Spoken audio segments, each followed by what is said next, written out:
Hello and welcome to the Corporate Casket, a semi-weekly series where bad businesses go to die. We will discuss any and everything from bad charities, terrible CEOs, and businesses that have a lot to hide.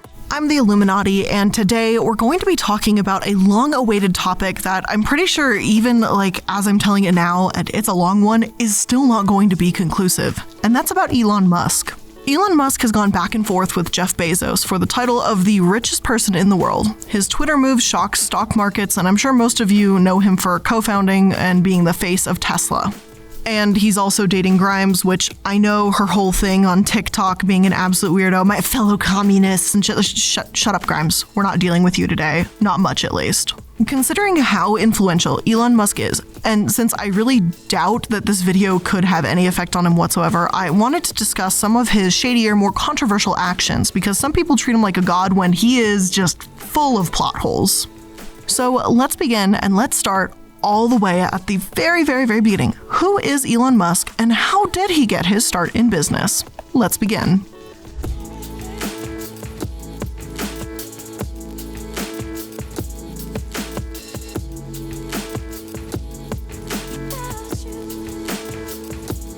Now, this is going to be a pretty brief overview, considering how lengthy Elon Musk's history is in starting businesses. Elon was born in 1971. He's a South African-born American, and he always dreamed about becoming an inventor. According to one source, at the time of his parents' divorce when he was 10, Musk developed an interest in computers. He taught himself how to program, and when he was 12, he sold his first software, a game he created called Blastar. In grade school, Musk was short, introverted, and bookish. He was bullied until he was 15 and went through a growth spurt and learned how to defend himself with karate and wrestling.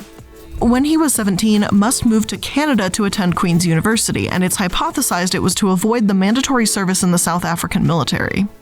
In 1992, 3 years later, he left Canada to study business and physics at the University of Pennsylvania. He graduated, headed to Stanford for California for his PhD, and dropped out just 2 days after to take advantage of the internet boom. Musk launched his first company in the early 2000s called Zip2 Corporation. It was an online city guide, and in 1999, a division of Compaq Computer Corporation bought Zip2 for $307 million. Using the money from the sale, Elon founded a new company, X.com, which later became PayPal. By 2002, Musk earned his first billion when PayPal was acquired by eBay for $1.5 billion in stock. He also became a US citizen around this time. That year, instead of retiring as he very well could have, he co-founded his third company, SpaceX. SpaceX was founded with the intention of building spacecraft, as you can probably guess from the name. On May 22, 2012, Musk and SpaceX made history when the company launched its Falcon 9 rocket into space with an unmanned capsule. The vehicle was sent to the International Space Station with 1,000 pounds of supplies for the astronauts stationed there, marking the first time a private company had sent a spacecraft to the International Space Station. Of the launch, Musk was quoted as saying, "I feel very lucky. For us, it's like winning the Super Bowl." There were setbacks, of course, but overall, SpaceX had been massively successful. They developed the Starlink constellation of low Earth orbit satellites to provide internet service, and the first batch released in May 2019. Some astronomers have been worried this will increase the difficulty of studying distant objects in space. And of course, aside from all of this, around the time SpaceX was founded, Elon Musk also co-founded Tesla, a company dedicated to selling electric vehicles. Musk oversees product development and all engineering and design of the company's products. The company has had some production issues, but generally speaking, it's incredibly well respected, and it's become the world's most valuable car maker in market value. Elon Musk also started the Boring Company in 2017, which isn't as ridiculous as the name sounds. It's devoted to boring and building tunnels to reduce street traffic, so boring actually makes sense here. In May 2019, the company, now known as TBC, landed a $48.7 million contract from the Las Vegas Convention and Visitors Authority to build an underground loop system. As for starting these businesses, some say that Musk got the money from his South African father, and the money was apartheid money. His mother and father divorced in 1980 when he was about 9, but after leaving the divorce, Elon lived mostly with his father until leaving South Africa for Canada. In the mid-1980s, Elon's father, Errol, acquired a half share in the Zambian emerald mine, which would help fund his family's lavish lifestyle, according to Business Insider. Elon Musk has denied the Emerald Mine and lavish lifestyle story, but many still believe he grew up on apartheid money. Apartheid was a system of legislation that upheld segregationist and discriminatory policies and practices against non-white citizens of South Africa. So if Elon's father did financially gain from apartheid, well, it's definitely not a good look. On the other hand, some news sources have quoted him as saying that his father owned shares in an emerald mine, but he, Elon, never profited from it. When he moved to Canada in 1989, he claimed to live on $1 a day, eating hot dogs and oranges. Elon Musk's mother also defended him and confirmed his story. To add to the truth, we went to Boston Chicken in Philadelphia for Thanksgiving because we couldn't afford a turkey, and we spent 3 weeks making our rent-controlled apartment livable in Toronto, May tweeted. All of the Musk siblings did well, Forbes reported. Kimball is a millionaire who owns restaurant chains and spearheads a nonprofit education program, The Kitchen Community, which grows vegetables in the US. Tosca is a film producer and director. But the Emerald Mine story keeps coming back. @Kiwa tweeted on May 9, 2020, remind Elon Musk inherited money from his father's apartheid emerald mine. That doesn't mean he's clever. Several respondents on social media disputed the Emerald Mine and privileged lifestyle story, defending Musk's intelligence and questioning the intelligence of the person who started the thread. Whether or not you think the apartheid mine story holds any water, ultimately, it's not even the biggest problem with Elon Musk. If he's benefited from apartheid, again, it is absolutely awful, but it doesn't seem like Elon Musk was directly tied to it. It was more of his father's business, although I know indirectly it means he does profit. Whose kid just gets to go to another country? Like, my parents never made that kind of money where they could just send me to another country so I could just, not be enlisted in a war. I'm just saying, that's like a rich person flex right there alone. So if his dad had the shares in it, he absolutely did benefit from it, with the ability for him to go to Canada, probably have his education taken care of there, and then obviously go to the US where college is not free by any means, and then pay for college there too, even after he drops out. My bigger problem with Elon is how he runs his businesses now and the discrimination he condones now, because believe me, we will get into that, but I do want to build on it too. So now that you have a very rough idea of Elon's upbringing, what he did, what kind of businesses he started, how he's got his money, let's start talking about some of his controversies and why his influence may be, well, a little more worrying than we think.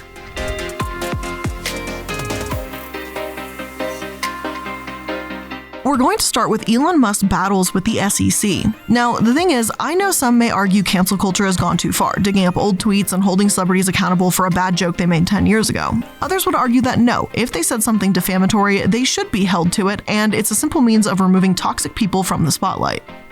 I'm honestly not here to debate that, and when I talk about Elon Musk's Twitter, we're talking about things he was held accountable for in that moment, tweets that the SEC had to question because they're about Musk's company. The first incident happened in 2018. According to the SEC's complaint against him, Musk tweeted on August 7, 2018, that he would take Tesla private at $420 per share, a substantial premium to its trading price at that time. That funding for the transaction had been secured, and that the only remaining uncertainty was a shareholder vote. The SEC's complaint alleged that, in truth, Musk knew the potential transaction was uncertain and subject to numerous contingencies. Musk had not discussed specific deal terms, including price, with any potential financing partners, and his statements about the possible transaction lacked an adequate basis in fact. According to the SEC's complaint, Musk's misleading tweets caused Tesla stock to jump over 6% on August 7th and led to significant market disruption. According to the SEC's complaint against Tesla, despite notifying the market in 2013 that it intended to use Musk's Twitter account as a means of announcing material information about Tesla and encouraging investors to review Musk's tweets, Tesla had no disclosure controls or procedures in place to determine whether Musk's tweets contained information required to be disclosed in Tesla SEC filings. Nor did it have sufficient processes in place to that Musk's tweets were accurate or complete. This sentence is what stands out to me the most. Despite notifying the market in 2013 that Musk's Twitter was a means of announcing info about material, Tesla had no disclosure controls. And that's a bit messed up, and that's why Musk's Twitter was so powerful to make these stocks just jump right up. People reading it believed that there was no way Elon could come out and say that these things were essentially it was company Twitter without proof and back up these statements, because it was kind of private and kind of corporate at the same time. Elon Musk did face consequences for this, namely that he had to step down as chairman and would be ineligible to be re-elected for 3 years. And if my math on that is correct, since the incident happened in 2018, he could potentially regain his chairman status later on this year. But hey, this was just one irresponsible action, right? Well, one source even suggested that this was all just a horrible weed joke gone wrong, hence the number 420, and if this was Musk's only negative experience with the Securities and Exchange Commission, then someone could argue, hey, it was a mistake and he's learned to watch his tweets from now on. But that's really not the case. In February of this year, an article from Cointelegraph read, legal advisors have warned that Tesla chief executive Elon Musk could come under scrutiny from the U.S. Securities and Exchange Commission over his social media activity and public statements around Bitcoin. On Monday, February 8th, Tesla announced in an SEC filing that it had purchased $1.5 billion worth of Bitcoin and will soon start accepting Bitcoin payments. Shortly afterwards, prices of the asset skyrocketed to a new all-time high of a little over $48,000. However, the problem here is that it wasn't disclosed when Tesla made this investment. Back in December, Musk said that Tesla could buy Bitcoin, and this was followed by many statements supporting it. Bitcoin surged 20% in late January after Musk added #Bitcoin to his Twitter bio and tweeted, "In retrospect, it was inevitable." And in late December, he posted an explicit meme suggesting he strongly was tempted to buy Bitcoin. There is little doubt that Tesla's public foray into Bitcoin has contributed to its latest price spike, with Musk's influential tweets about crypto to his 46.5 million followers also able to move markets. He is still currently shilling Dogecoin with his recent tweet late on February 10th stating that he's buying the asset. Doge spiked 13% following that particular tweet a few hours ago.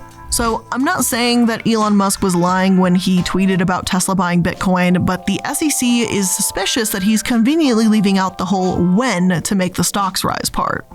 If this is true, when he's manipulating the stock market, then Musk would be in huge trouble. Plus, it's just shady as hell to use your influence this way, where it directly benefits you and it's promoting something as volatile as Bitcoin in the first place.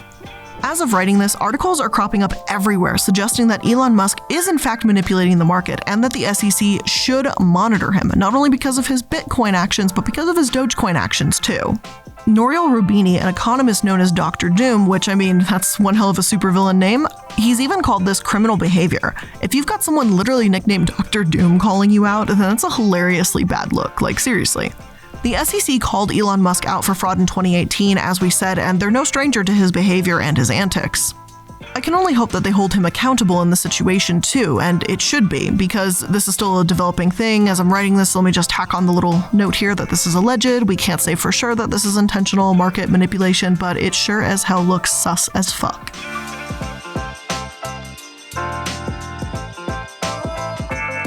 Another event from 2018 was the whole Unsworth situation, and I'm sure a lot of you watching or listening have heard of this, and it stems from the Thailand cave rescue. On June 23rd, 12 boys that were all part of a football team, soccer for us here in the US, and their coach ended up trapped inside a cave beneath a mountain. When they were in the cave system, they'd been caught off guard by a flash flood, needed to get out, but had no choice but to scramble deeper into the cave. They found themselves marooned on a rocky shelf, but nonetheless, marooned, they weren't able to get out. Engineers tried to pump water out of the cave to save them. They even tried drilling into the mountainside and using drones to locate them, but nothing was working. One former Navy diver, Salman Gunan, even died after delivering air tanks. Though the rescue mission was considered a success, all 13 made it out. I remember this making just international news. I felt like the whole world was watching with bated breath to see what would happen and could they save everybody.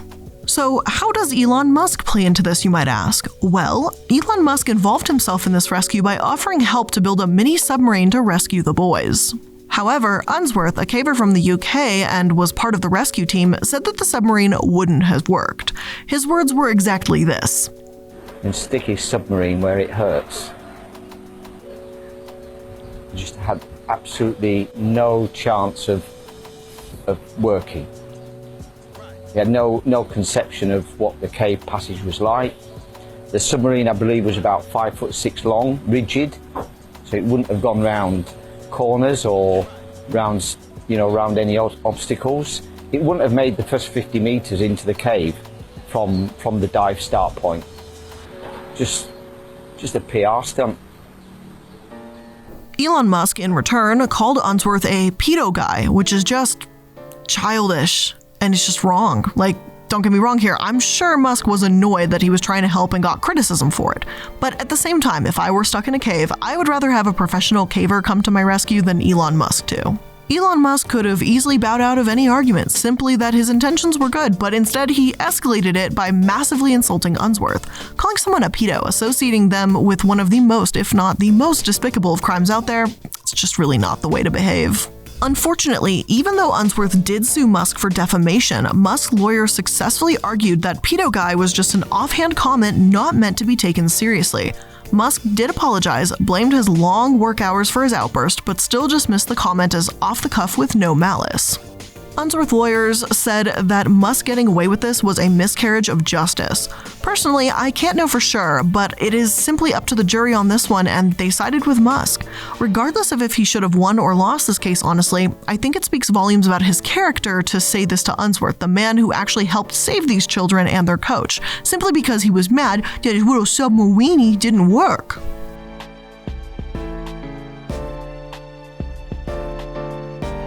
But this isn't the only ridiculous Twitter feud Elon Musk has found himself in. David Atkin on Adalo writes about one of his arguments in his article, Elon Musk, the Good, the Bad, and the Ugly. It reads, "Their Twitter feud began because of Elon's comments at an AI conference.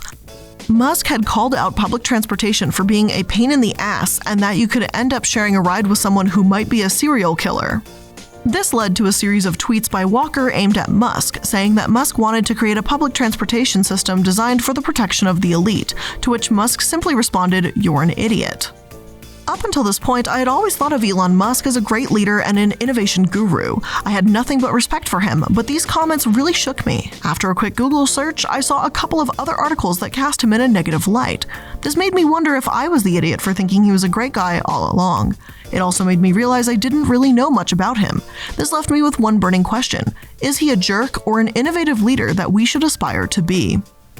I don't know if I agree with Walker's tweets or not, but I will say that it seems a bit out of touch to suggest that you can change the way public transportation works when the whole point of it was to be accessible for all, right?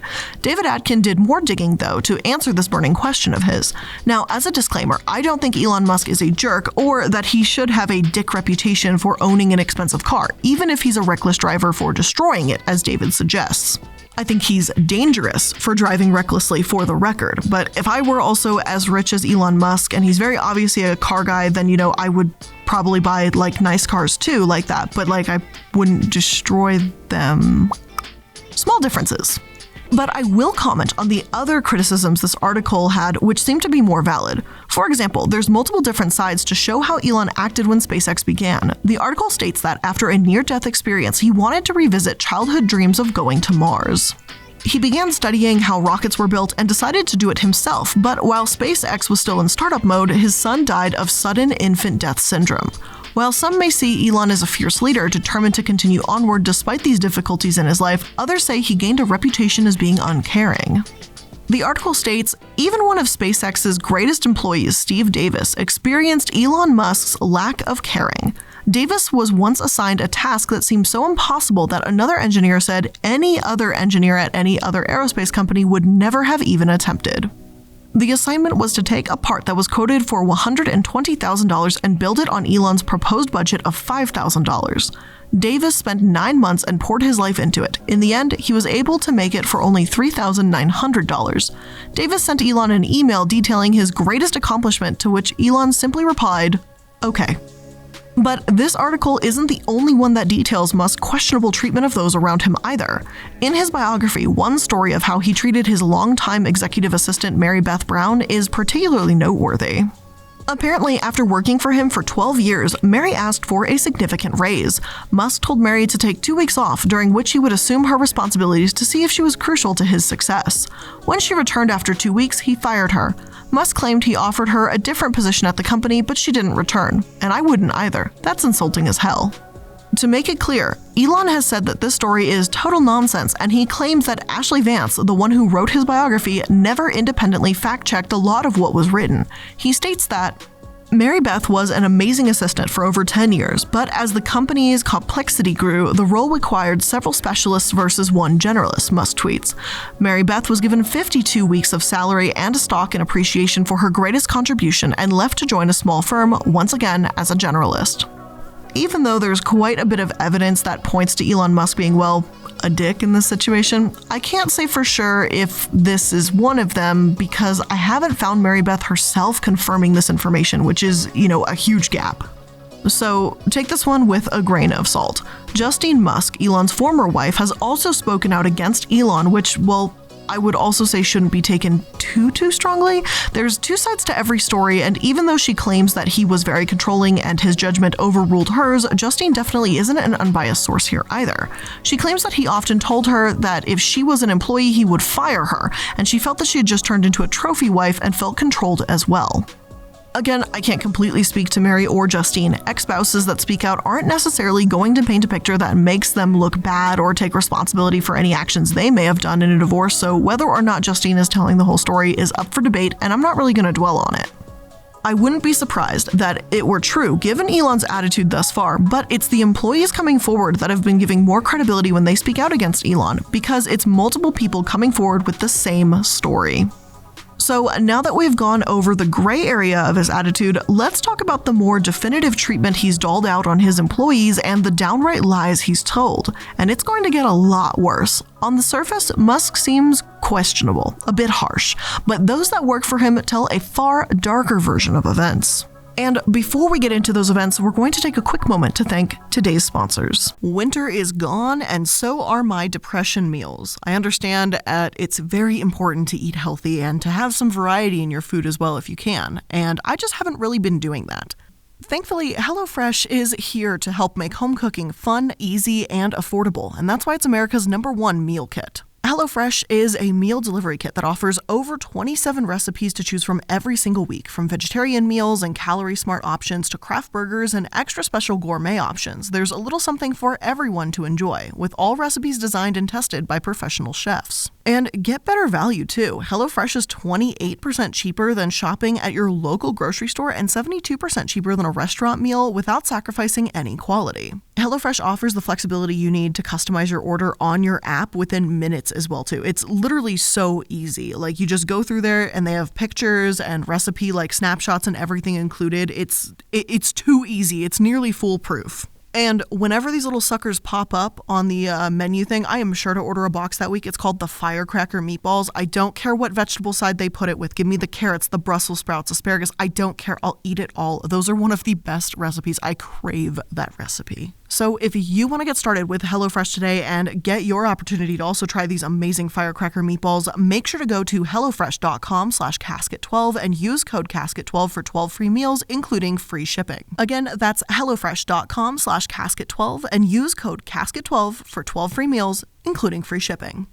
This episode is also sponsored by Stitch Fix, the sole company that is responsible for helping me get out of my 2020 coronavirus sad clothing sweatpants rut. And let's be real, shopping for clothing can be a daunting challenge. You just never know if things will fit, what's going to be in stock that day, returns are difficult, and you don't even really know what store to start with sometimes. So this season, let Stitch Fix do all the hard work for you, because Stitch Fix offers clothing hand-selected by expert stylists for your unique size, style, and budget. And I don't think Stitch Fix is really going to get mad at me for this one, but I ended up ordering 2 boxes, 2 starter boxes, and I wanted to see if they were going to just give me the same thing no matter what I chose. So I chose 2 different styles, but the same size and everything, and I got 2 completely different boxes. It was actually really cool. So that just gave me the extra boost of confidence to know that they are actually listening to me when I'm saying what I want in the quiz, which was just fantastic. So how Stitch Fix works, real simple. You do this little quiz, they hand select some clothing for you, and they ship it to your house. You try on the pieces at home, and you keep the ones you like, and then you put the rest back in a prepaid return envelope, and then that's it. They don't charge you for those that you return. There's no subscription required if you don't want to do it. You can just set it up once, or it can be an automatic thing, and you just pay $20 for a styling fee for each box, and then it gets credited towards the pieces you keep. And Stitch Fix has styles and clothing to fit any occasion for women, men, and kids, and they ship all over the US, and they're available in the UK as well. So if you want to get started today, make sure to go to stitchfix.com/casket and you'll get 25% off when you keep everything in your fix. Again, that's stitchfix.com/casket for 25% off when you keep everything in your fix. stitchfix.com/casket.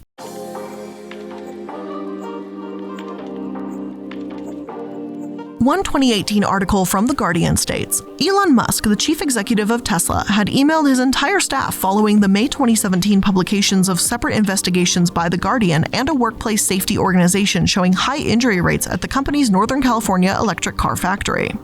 No words can express how much I care about your safety and well-being, Musk wrote. Going forward, I've asked that every injury be reported directly to me without exception. I'm meeting with the safety team every week and would like to meet every injured person as soon as they are well so I can understand from them exactly what we need to do to make it better. I will then go down to the production line and perform the same task that they perform.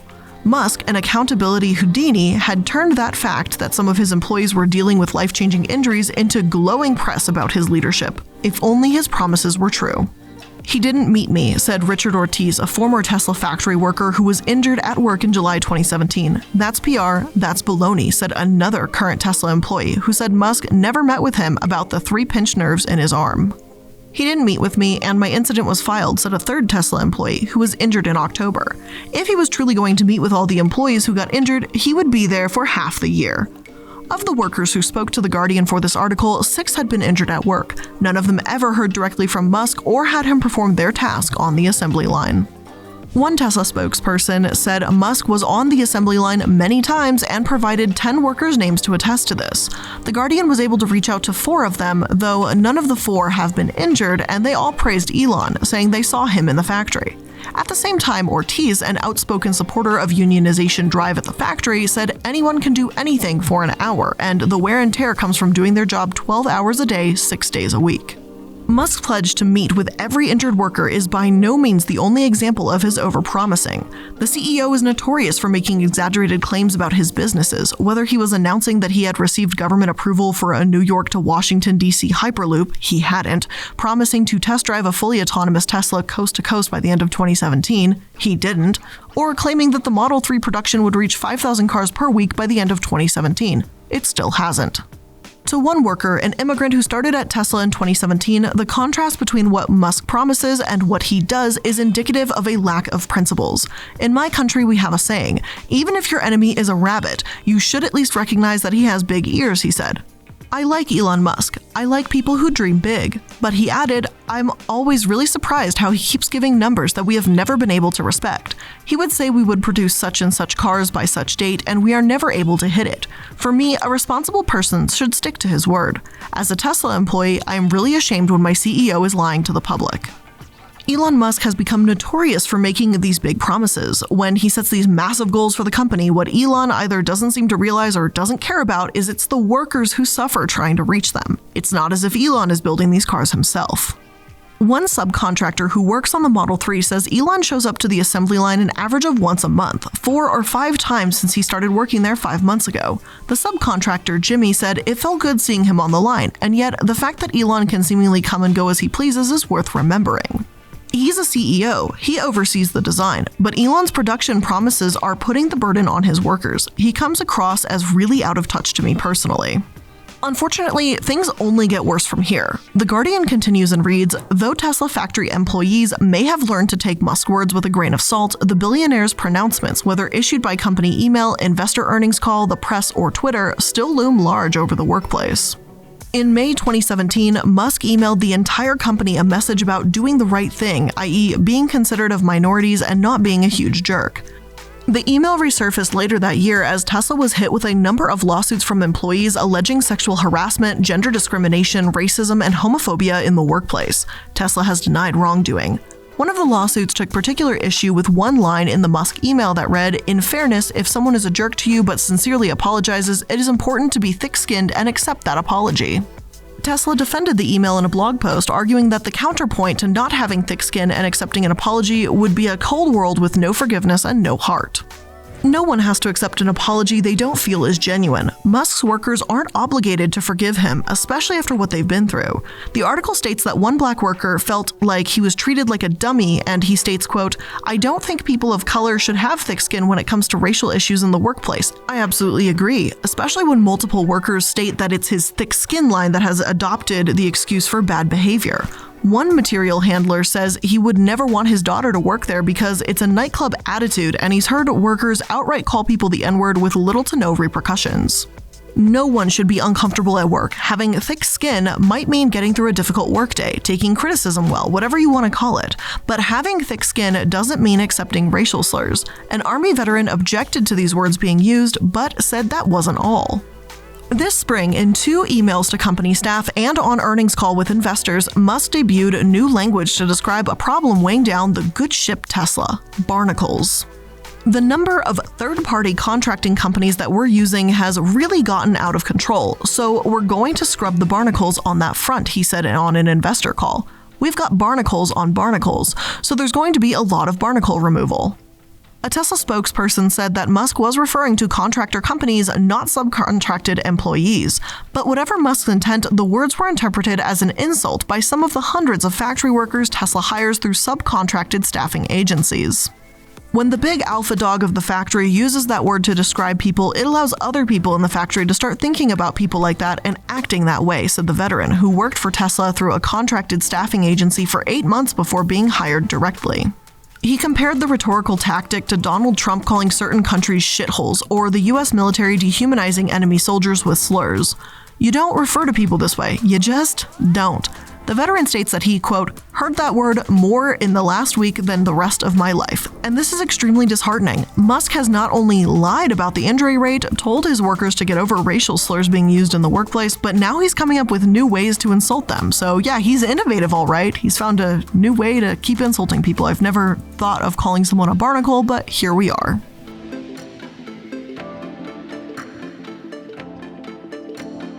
And these aren't just rumors either. There's been a lot of lawsuits that have come out of the Tesla workplace. But before we get into those though, I wanted to briefly touch on the lies that Elon Musk has actively promoted. He stated at a 2017 shareholder meeting that the company was well on their way to an injury rate that's less than half of the auto industry. That would be fantastic if it were true. In actuality, the company's injury rate ended up being slightly above the industry average. Elon Musk owns this company. He's the face of Tesla, so he should know what the actual numbers are. I wanted to look into these actual numbers for this, and by numbers, I mean every single person that Elon Musk pretended didn't exist for the sake of his company's reputation. One source says that the auto industry averages 6.2 injuries per 100 workers. However, in 2016, when the auto industry was 6.2, Tesla's total was 8.1.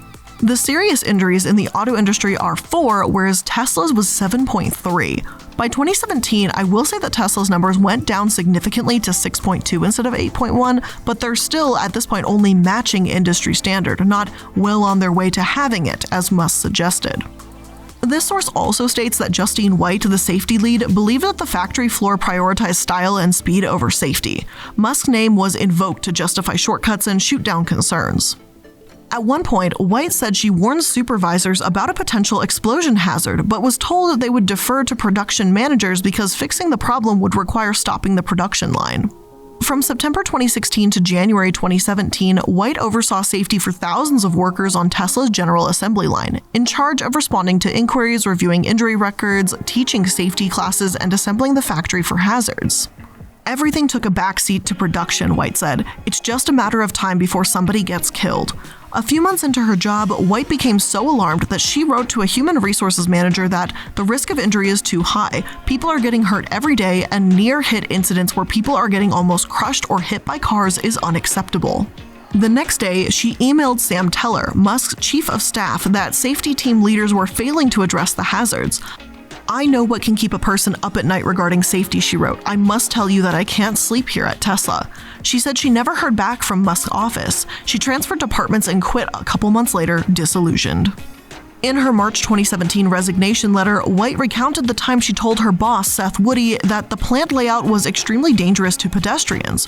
Woody, head of the safety team, told her that Elon didn't want signs, anything yellow like caution tape, or to wear safety shoes in the plant, and acknowledged it was a mess, she wrote. Musk claims to care about workers' injuries, and yet here White is, telling her office that his factory is dangerous, and he just never cared to respond. They dismissed her concerns as unsubstantiated and insisted that an anonymous internal survey found 82% of employees agreed Tesla was committed to their health and safety.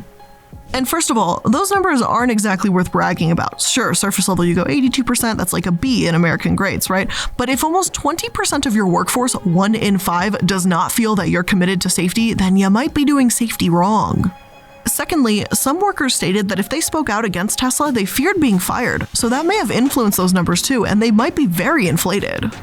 Even if Tesla has state-of-the-art machinery, the hoists that they use are not engineered or inspected, then it's no wonder that the result would just be repeated accidents. Sadly, even the injured workers can't simply leave Tesla as easily as you may think. As Reveal News writes, not all injured workers have given up on Tesla either.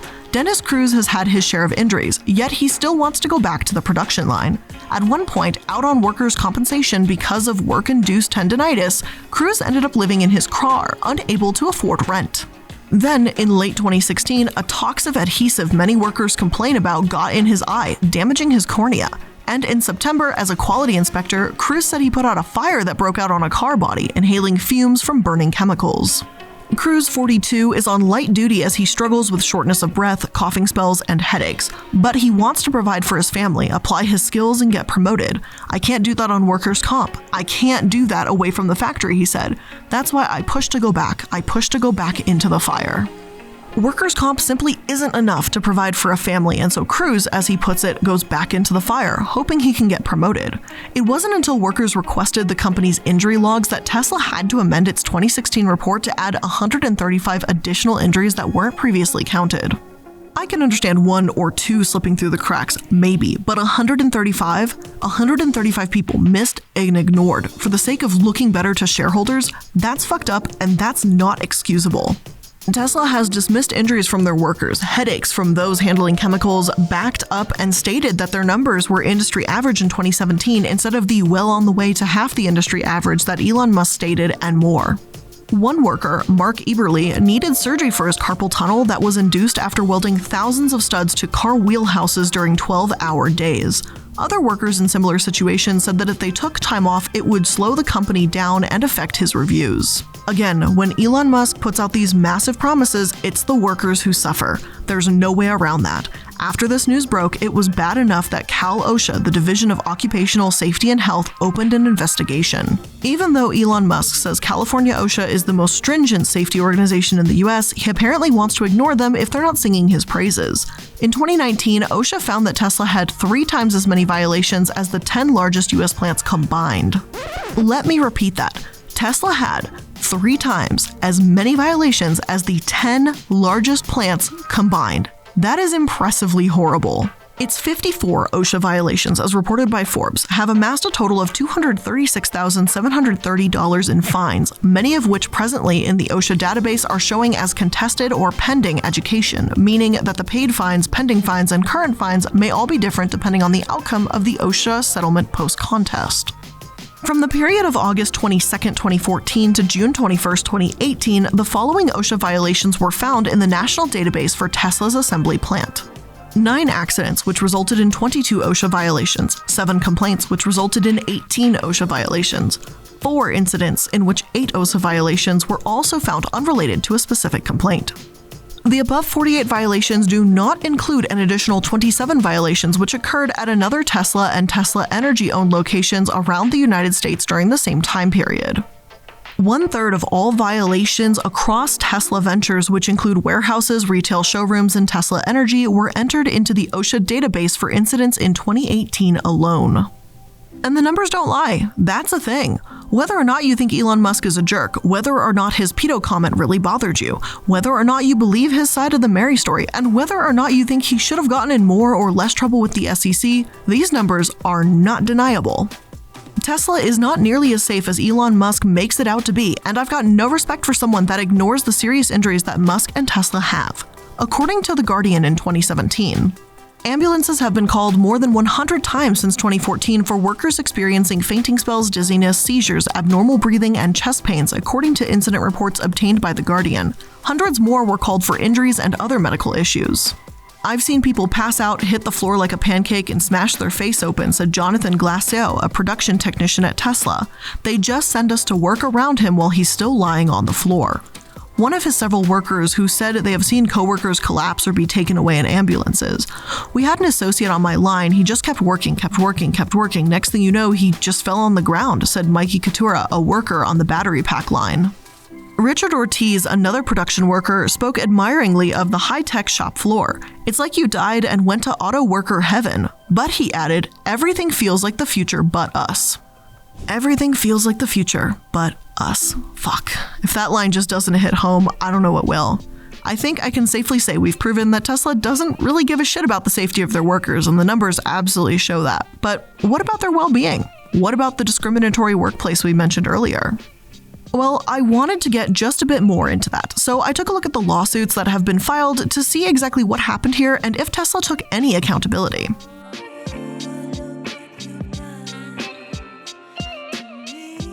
NPR reported in early 2018 that the Tesla factory has even gained an infamous nickname among other women, the Predator Zone. Women say they're often catcalled and whistled at when they walk in parts of the plant, and one factory worker, Marcus Vaughn, that complained was fired for not having a positive attitude. Tesla has claimed the lawsuits don't reflect how seriously the company takes discrimination, but just because you require anti-discrimination and anti-harassment training doesn't mean shit if you aren't going to actually uphold those workers to those standards. Elon Musk "don't be jerks and have thicker skin" emailed followed this, to which some argue feels like a veiled warning to not sue the company. Vandermeyen, who's been particularly outspoken about the gender discrimination at Tesla, has said that for the first year at Tesla, things were great. She was promoted to be an engineering project coordinator, all seemed well. She learned that her salary was lower than everyone else in the group that she worked with, even several new hires who came to Tesla straight out of college. Vandermeyen had experience, so this didn't make sense. She was the only woman in the group, though. In fact, there were very few women working at the company, which became a source of rueful comedy, as the New Yorker puts it. In July 2015, about 3 months after Vandermeyen joined the team, several of her male colleagues were promoted. Although she was under the impression that she would shortly receive a promotion and raise, she did not get either, according to court documents. She emailed her boss, listing her accomplishments and reminding of her performance reviews had all been positive. He didn't seem to be taking her concerns seriously, so she started copying the emails to human resources departments on her emails. She scheduled a meeting with her boss's boss, who canceled at the last minute, just before he left town for 2 weeks of vacation. Finally, 2 months later, Vandermeyen's managers told her that in order to be given a raise, she would have to increase the rate of production line by 100% within a year. This was an aggressive, probably unrealistic goal.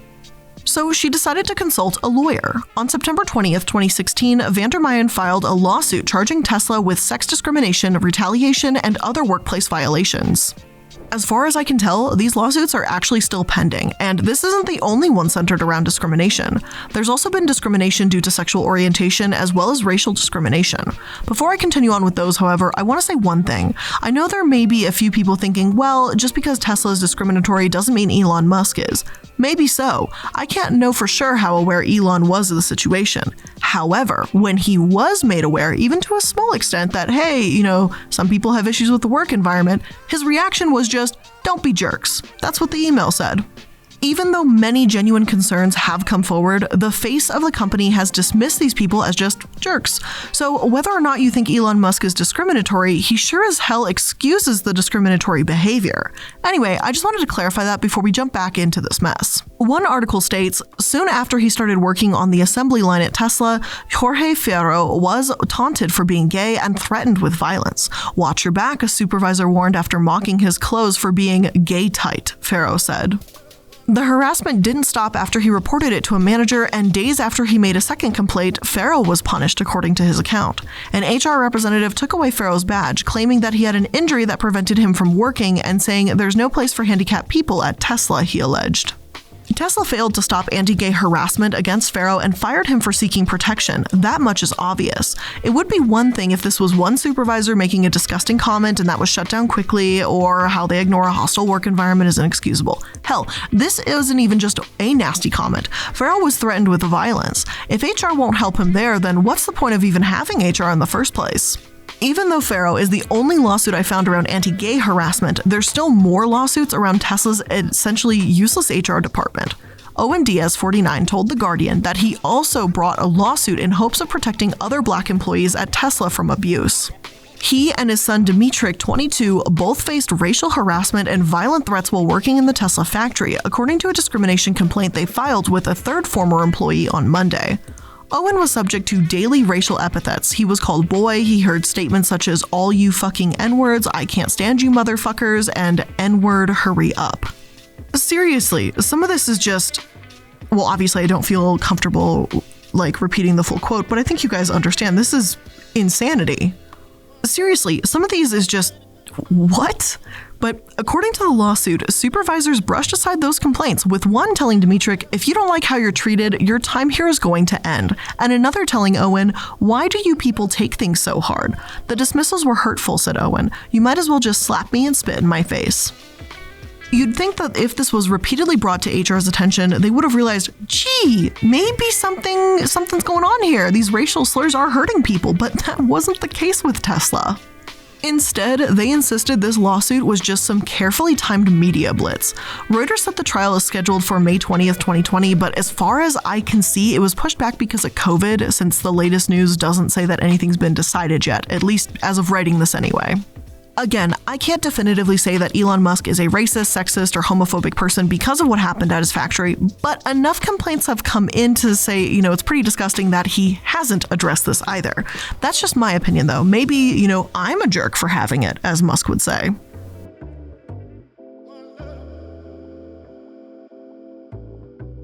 And yet, somehow, we're still not done with the lawsuits. You remember how I said Elon Musk co-founded Tesla? Well, the other co-founder doesn't exactly like Elon much. In fact, he sued him for trying to rewrite history and take credit for developing the car they both worked on together to create. One source states, Tesla Motors founder Martin Eberhard is suing current CEO Elon Musk, accusing Musk of taking control of the company, orchestrating his ouster in 2007. The suit accusing Musk of a litany of complaints, including libel, slander, and breach of contract, and alleging that Eberhard was pushed out of the company, wrongfully denied his severance, and forced to watch as Musk publicly disparaged him and compromised Tesla's motor financial health. In his zeal to appropriate Eberhard's legacy, Musk has instead sullied Tesla Motors' integrity and blemished Tesla Motors' reputation and prosperity, the suit states. What's more, after pushing Eberhard out of the company he founded in 2002 and withholding his severance because of a blog post, Tesla wrecked his car. Tesla Motors called the suit a work of fiction and says it will not only vigorously defend itself, but file a countersuit. And it's funny to me how Tesla is just never responsible for any of these lawsuits, right? Like, look, I get it, phony lawsuits happen, but this often? Like, they say that everything is fictitious and they deny it completely. Tesla never even implies that there could be some sort of middle ground or that something was misinterpreted. It's just blatant denial. Honestly, I'm more inclined to believe someone that says, hey, there was a misunderstanding, let's correct it, as opposed to just denying everything outright. Now, Martin did drop the suit in August 2009, and the issue between them was resolved, so I don't want to dwell on it for too long, but as Fast Company says, it was an oddly quiet end to the saga. I can't know for sure what happened here, and it would be dangerous for me to speculate, but all I can say is this is just yet another situation where Elon Musk was accused of having some poor professional and personal behavior. Maybe it is just unjustified accusation since the case has been dropped, but I'm not sure. But the pile of accusations is getting pretty thick.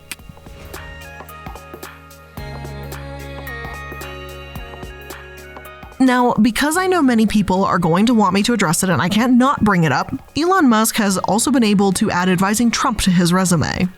In the early years of the Trump presidency, Elon Musk actually endorsed Trump, and Trump insisted he was an environmentalist, even stating that he was too much of an environmentalist. However, he proved otherwise when he pulled out of the Paris deal. This was too much for Elon, who cares about the environment more than his own workers, and is said he would no longer be advising Trump. At least Elon has some value and ethic when it comes to that. I can't really say values and ethics plural because, as of right now, he's only proven to have one, but, there it is. Despite this, a 2020 Political article said that Trump and Elon Musk still had plenty in common as of mid last year, and it read, he's questioned mainstream scientific research and reporting on COVID-19. He promoted the drug hydroxychloroquine to fight it. He's attacked state and local virus lockdowns, asserting they violate Americans' constitutional rights. But the tech billionaire has gained new admirers, thanks to his public spats with California lawmakers over his desire to reopen his factories in spite of government orders, his desire to keep the lights on, and crucially, his growing disdain for media outlets such as CNN. His cryptic tweet about taking the red pill, a reference to the Matrix and an internet term that, broadly speaking these days, means that one is questioning the nature of political reality, was seconded by none other than Ivanka Trump, who tweeted in response, "Taken." Elon has a lot in common with Trump in that they are both people that shake the box, said Logan Cook, a prominent meme creator in Trump's online base whose images under his political identity Carpe Donktum. frequently make their way into the president's retweet pipeline, and those internet-obsessed fan base often overlaps with Musk's iconoclastic libertarian internet cult, meaning that when they don't like the way things are turning out, they aren't afraid to pick up the box and shake it, creating new combinations of things that everyone before them had neatly packed in there. Observers were quick to point out that he'd added a red rose emoji, a symbol of the Democratic Socialists of America, at the end of his red pill tweet, throwing his vague endorsement of Trumpist ideals into doubt. But Trump-friendly conservatives eagerly welcomed a fellow COVID-19 skeptic into the fold. I don't think I really need to source this one that COVID's real. For the few deniers that we're going to have, they're going to make a stink out of it. Just change your diaper, please. We're not in the mood for it today. The real reason why I find this so worrying is because, as we saw earlier with the stock market, Musk has an incredible influence on people. If someone like him is denying COVID, then that means others will see that denial as validated. And remember, we've seen him be called things such as a genius and an innovator, and I don't think it's a stretch to assume that a COVID denier would say Elon Musk denying COVID is proof it's not real, especially when many have believed in less.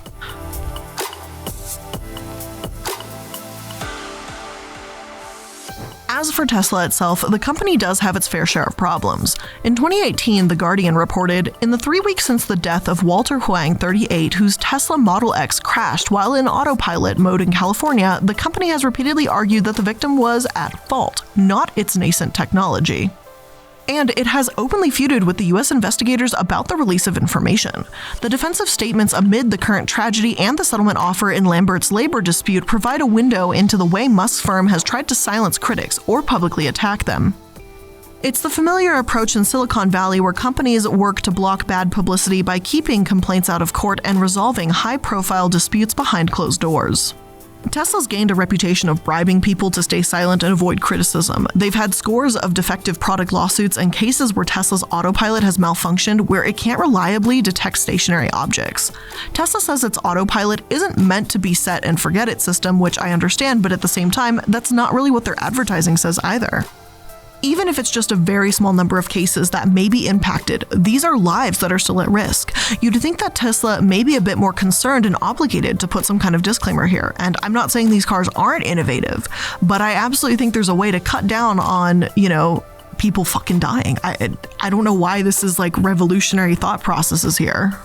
Not to mention some of the other issues Tesla also has, like earning almost $300 million in zero-emission vehicle credits for a battery swapping technology that was never actually made available to customers in the first place. And for all Musk says about how much he cares about the environment, Tesla has been penalized for violating hazardous waste laws on numerous occasions. One source states, Tesla has reached a settlement with the Environmental Protection Agency over hazardous waste violations that were discovered at the company's factory in Fremont, California. Tesla has agreed to pay a $31,000 penalty, and as part of the settlement, it will also buy $55,000 worth of emergency response equipment for the Fremont Fire Department. In 2017, Tesla allowed hazardous waste to accumulate on-site without a permit beyond the allowed 90 days, according to the settlement, and a copy of which was provided to The Verge by the EPA. The EPA found Tesla failed to promptly clean up flammable paint or solvent mixtures, left two 55-gallon containers of hazardous waste open with no gasket or locking mechanism, and violated air emission standards for 3 leaky transmission lines that the waste moved through.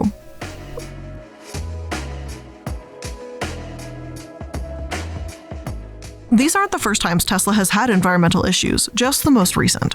Tesla had recalls, Tencent, another company we've covered before, has proven that their cars can be hacked into, and audits of the company show that the company doesn't even do their own due diligence, and the factory only produces about half the economic benefits for every dollar spent by the state. And look, every car company is going to have their issues, I'm sure. They're not considered the least reliable car out there, and they're not the worst company I've ever covered here. But at the end of the day, so many people hold Elon Musk in such high regard, with such admiration as such a great innovator. It just all feels hollow in the wake of this. The thing is, I don't care too much if Elon thinks AI or artificial intelligence is a massive threat to humanity. I don't care if he comes across as an ass on Twitter or if people call him an elitist. Unfortunate as it is, that's not uncommon. And if we all want to think that, we live in a computer simulation, that's fine. That's his belief, and that one's not hurting anyone yet, so I think it's okay for now.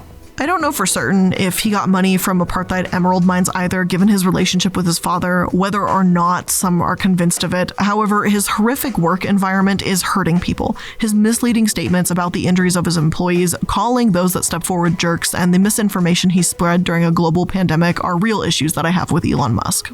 Maybe somewhere down the line in the future, I'll take a more personal approach at Elon Musk. I'm pretty sure there's going to be some people that are upset that I'm not going to talk about the supposed correlation on how he treats and controls his exes and how they all suddenly have platinum blonde hair and they become silent and all this kind of stuff. I feel that that would be more appropriately fitted into a different, more personal look at Elon Musk, but I wanted to look at what Elon, and by proxy mostly Tesla, does and how it's kind of just not very good. So that's why those specific pieces of information were not included in today's episode. But with all of that being said, that's where I'm going to end today's episode of The Corporate Casket. Thank you so much for joining me today. And if you did enjoy this episode, make sure you're liking, following, and subscribing so that you can stay up to date on all the latest episodes. Thank you all again, and I'll see you in the next one. Bye.